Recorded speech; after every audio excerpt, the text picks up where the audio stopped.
บอกพิกัดโรงแรมในตัวเมืองสวรรณเขตที่ทุกคนอาจจะยังบ่ฮู้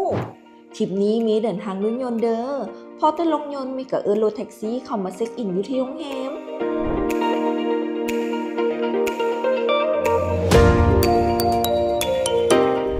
ที่เมย์เลือกพักในครั้งนี้นั่นก็คือโรงแรมสวรรค์ไอเต็กเป็นอีกโรงแรมหนึ่งที่เมย์อยากแนะนำ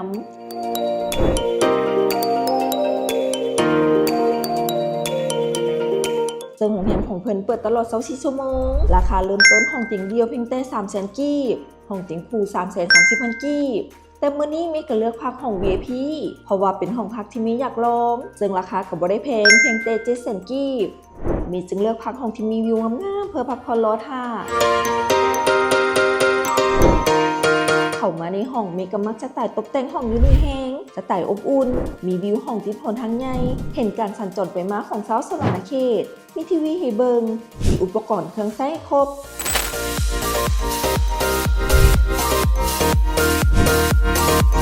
แถมเพิ่นยังมีสกายซุปเปอร์มาร์เก็ตอยู่ทางลุ่มน้ำสะดวกสบายมีครบทุกอย่างเลย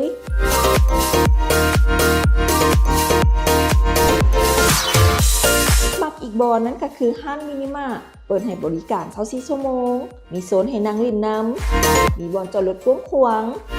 ตื่นเช้ามาเพิ่นก็มีอาหารเช้ามาบริการมื้อนี้มาพักทางโรงแรมเพิ่นก็มีเบรคเฟิร์สแบบอเมริกันมีโจ๊กให้และบักไม้ให้นำที่กำลังเซาะหาโรงแรมพักในตัวเมืองสวรรณเขตอยู่นี่ตอบโจทย์ที่สุดเลยห้องพักสะอาดราคาดีใครสนใจเดี๋ยวเมย์ใส่เบอร์จองให้ตามนี้เลยเด้อ